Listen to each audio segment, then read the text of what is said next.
तो तैयार हो जाइए, क्योंकि सीरियल पति ब्रह्मचारी में अब आने वाला है वो मोड़ जहां रिश्तों की बुनियाद हिलने लगेगी और सच झूठ की जंग में दिल टूटते नजर आएंगे। एक और ईर्षा जो अपने रिश्ते की रक्षा के लिए खड़ी है चट्टान बनकर, और दूसरी ओर है दाइमा जो उसे सुहागन मानने तक को तैयार नहीं। जब दाइमा ने उठाया सवाल ईर्षा के मंगलसूत्र पर, तो क्या चुप रह सकती थी वो बेटी जो अपने पति के प्यार को अपना सौभाग्य समझती है। दाइमा ने जैसे ही हाथ बढ़ाया ईर्षा के गले की ओर, जैसे ही उसने कहा, अगर ये ही तुम्हारा सुहाग है तो मैं इसे अभी तोड़ देती हूँ, तो वही ईर्षा का खून खौल उठा। उसने दाइमा का हाथ थाम लिया और कहा, दाइमा, ये कोई साधारण धागा नहीं है, ये एक सुहागन की पहचान है जिस पर सिर्फ मेरे पति का हक है, ना आप ना कोई और इसे मुझसे छीन नहीं सकता। इतना सुनते ही पूरे घर का माहौल गर्मा गया। ईर्षा का आत्मविश्वास, उसकी आंखों का आंसू और उसकी आवाज का कंपन सब कुछ बता रहा था कि वो इस रिश्ते को निभाने के लिए क्या कुछ सह चुकी है। लेकिन तभी वहाँ आते हैं सूरज के पिता। उनकी आवाज में था सुकून और उनकी आंखों में ईर्षा के लिए आदर। उन्होंने कहा,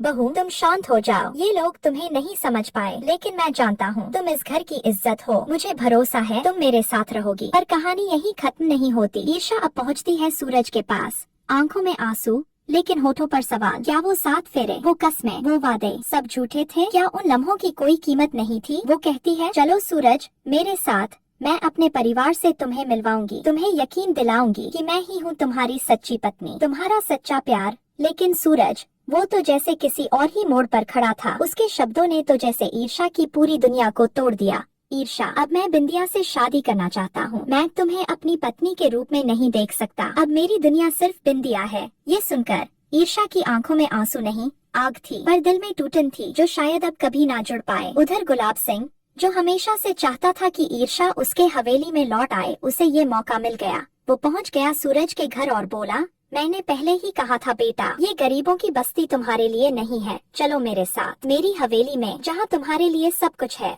और ईर्षा, वो एक बार फिर मजबूर हो गई उस दुनिया में लौटने को जिससे वो आजाद किया था। गुलाब सिंह अब उसे हवेली ले आता है और वहीं दूर बैठा सूरज खुद को सवालों से घिरा पाता है। मैंने ऐसा क्यों किया? क्यों उसे इतने कड़वे शब्द कह दिए? क्या मैंने सच में अपनी जिंदगी की सबसे बड़ी गलती कर दी? अब सूरज पछता रहा है, रो रहा है और चल पड़ा है गुलाब हवेली की ओर। क्या ईर्षा उसे माफ कर पाएगी? क्या वो लौटी उस घर में जहां उसे बेइज्जत किया गया? या फिर गुलाब सिंह अपनी चालों से ईर्षा को सूरज से हमेशा के लिए दूर कर देगा? क्या सूरज दोबारा अपने प्यार का इजहार कर पाएगा? क्या 7 फेरों का बंधन एक बार फिर जुड़ पाएगा? या फिर इस बार कहानी में एक ऐसा मोड़ आएगा जो सबको तोड़ कर रख देगा? इन सभी सवालों के जवाब जानने के लिए बने रहिए हमारे साथ, देखते रहिए पति ब्रह्मचारी का अगला धमाके।